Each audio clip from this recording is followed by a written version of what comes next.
Good morning. I would like to introduce our next guest, Rosie Aiello, and I'm so happy that she's here to join us today. Rosie has an extraordinary story. I mean, one that will keep your heart pounding. After a 25 plus year relationship and marriage, she and her daughter literally escaped from the Middle East. Now that's a story. And more importantly, how she's turned her life completely around is amazing. And she's going to tell you that, and I don't want to steal her thunder, but she right now is a world-renowned, world-class entrepreneur who speaks and lectures all over the world. And she's in the process of writing her memoir in a book form about this whole event. So I would like to introduce Rosie. And Rosie, welcome. And I'm so glad that you're here. Thank you so much for being a part of Finding Hidden Courage. And boy, you are the epitome of that. I'd like you to start with what happened. What happened? Deep, yeah. Yeah, really deep. $1 million question. I was working in Silicon Valley. I was a rising star in corporate finance.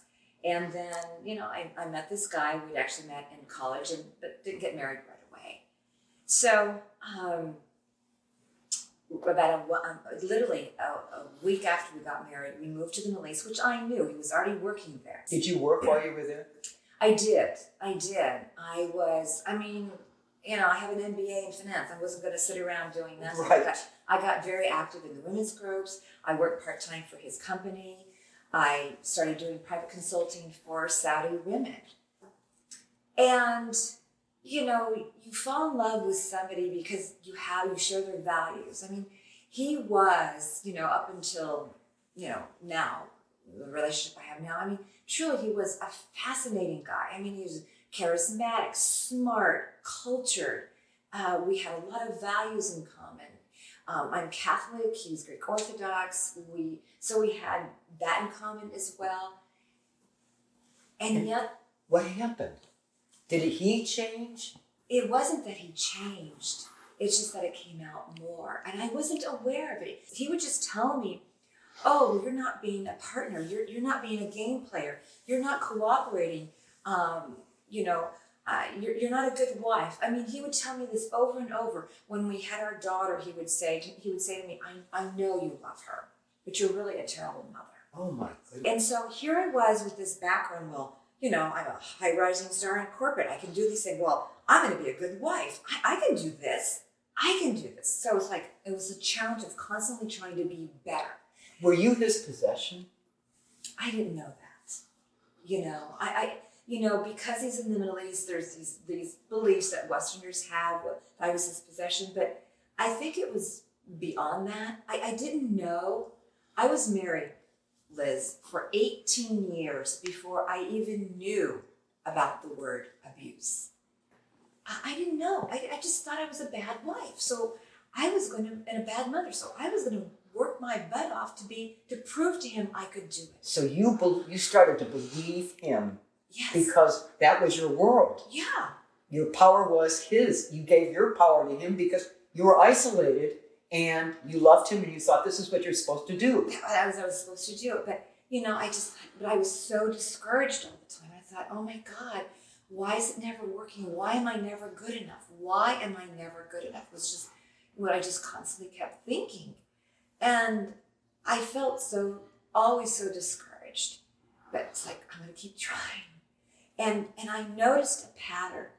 I noticed he would set a goal. I'm going to give you, it's a stupid thing, but it's true. An example. Fold my shirts this way. Oh. And then out of the blue, I don't want my shirts that way. So then it would change. And then it would change. So it was a moving target. That's exactly it. But and then so you think you get there, and then he moved it. So it's this constant feeling of never achieving. It would be like a roller coaster. It was really, really great for a wonderful time, and then crash. And the crash was, to me, always out of the blue. What did I do? I kept thinking, even when I was in Saudi Arabia, when my daughter was little, it's I don't know, I can't live this way. At one point, I told him, look, if I'm such a bad mother, you know, my daughter's the most important thing. We'll hire a British nanny, and she can take care of my daughter, and I will leave. I mean, it was like, I was like, if that was what it's going to take, I want my daughter to have somebody good to raise her.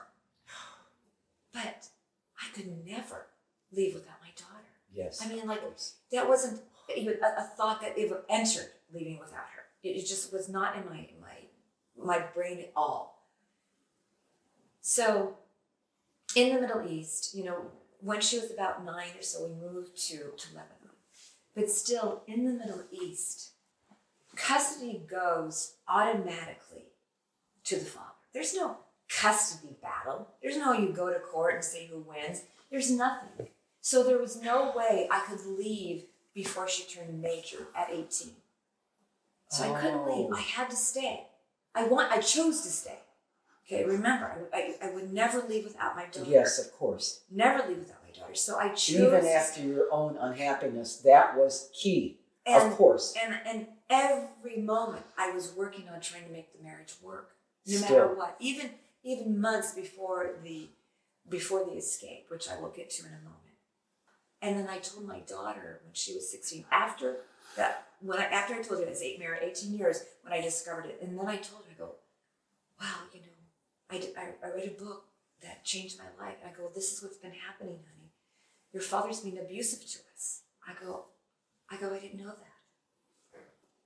That was the time I let her know, when you're ready, you tell me. Because she was just she didn't have a really great high school experience, but she was just getting into college. She got into the American University of Beirut, which is a really first-class university. And she was starting to have fun. I go, okay, you know, it's like, I've been married 20 years. What's another 4 years? I mean, that was my thinking. Wow. What's another 4 years, you know? So again, selfish. Yes, yes. But then one moment, you know, she was a junior at the university. She was now living back at home. She spent her first year at the college there. But, you know, her father made her come back home, which is common there. I wouldn't say that. But he made her life miserable. And it was April 2009, and she said, Mom, you got to get me away from my abusive father. I went into gear immediately. You know, I got into action. I knew I had 4 months to plan this escape. And I planned it. As a family, we would come to the United States, where I'm from California, to visit family and friends, and where we met. So we had friends here too. And I decided the only way to get out was to get out with him. But I couldn't go to, you know, get a ticket because the country's small. And my ID said wife of. So, I know him, you know, where do you guys go? I mean, one little false move, I had to say, I told nobody. And mind you, when I was married 18 years, only 3 people knew. At that moment when I realized I was abusive, my brother knew, and my 2 best friends in the United States. And that's it. That's it. Nobody knew because I was so ashamed. What I planned was I had to plan this escape. I told 2 good friends in Lebanon because I needed their help. And so slowly, I packed up things out of the house. For this trip that the 3 of you were going to take. Well, I was packing up to have stuff shipped. So slowly, and I can't even tell you how difficult it was to pack up things without a man who was living pretty much 24/7, plus having a maid, and nobody knew. I came to the United States. And then what happened, Rosie? We opened, you know, when the doors to the international airport opened up, the San Francisco International gates to go out of customs, I knew exactly where my brother was going to be. My daughter and I took our luggage carts, pulled them behind my brother, and I was so afraid of my husband because his violent behavior was getting worse as each year accelerated. My brother went to him and said, you know, this was all rehearsed, went to him and said, Rosie's really upset. She needs some time away from you. I couldn't even have my brother tell him she's leaving you. That took a lot of work by psychologists to help me get my voice back. I'm sure he wants to take you back. How was that transition handled? He had no idea. We turned around and left him standing alone in the airport. He had no clue. He had no clue. I had outsmarted him. Ugh. Within the first week, I hired a divorce attorney. We'd already done a triage. I got into action immediately because I was not a resident of California. I could not file for divorce papers. I had to file for legal separation. And that had to be done quickly because I didn't know when he was going to leave or if he was going to leave. So those papers got done, and I knew where he was going to be staying. I knew he was going to stay in the hotel. He was going to stay at his friend's house. So they had to be delivered. Served, Yes, you know, really in person. Right? Yes. So all that got done within 10 days of my arrival. I did not have a plan B.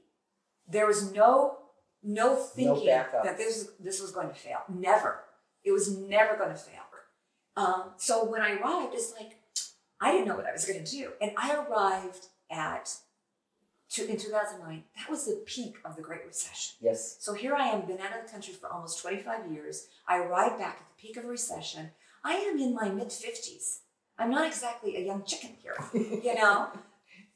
So I learned how to do a website. I got skilled. I got trained. I took coaching, read tons and tons of books. And I'll tell you, when I pushed the button on publish on my first website, it was scarier than anything because then I knew he knew all about me. I couldn't hide anymore. Of course. Because, you know, I mean, you know, it wasn't easy. I'm not going to say it was easy, but you know what, Liz? You know, as I look out your window too, there's nothing like freedom. Freedom. There's nothing like your own personal freedom. You know, and I just, every day I look out my window and I say, wow, I'm free.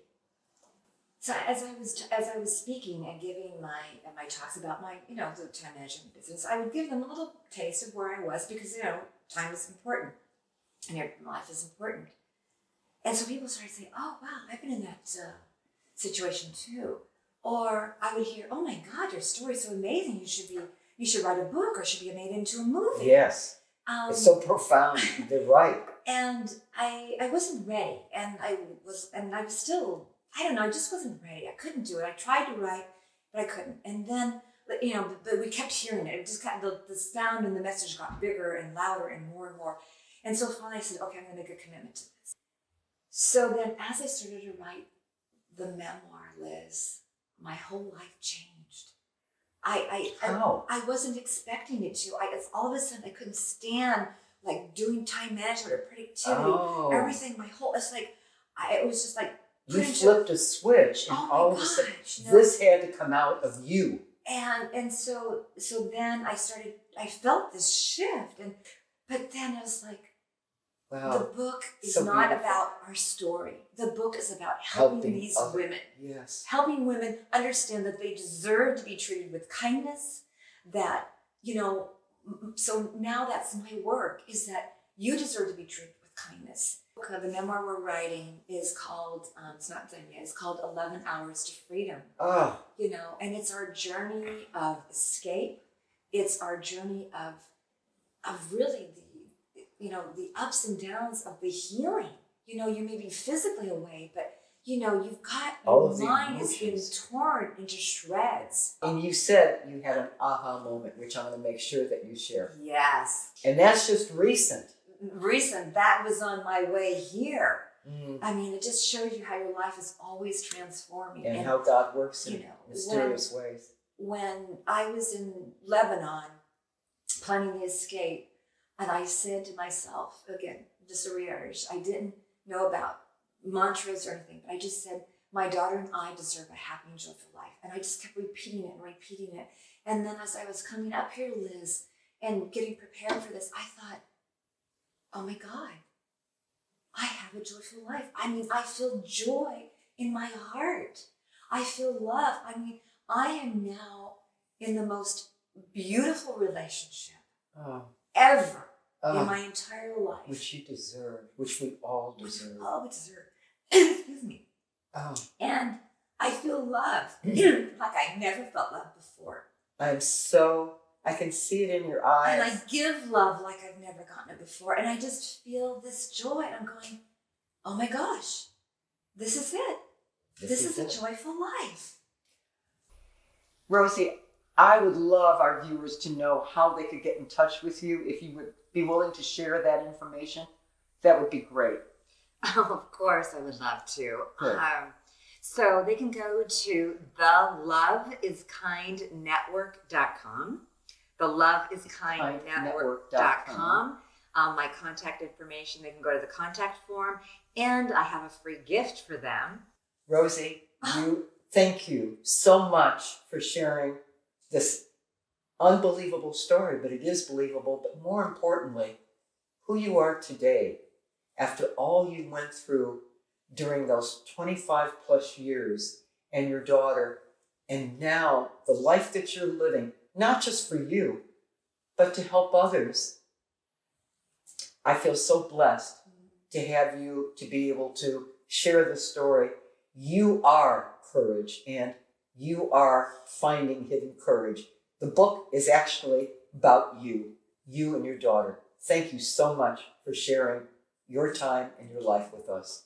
God bless you. So much. Thank you.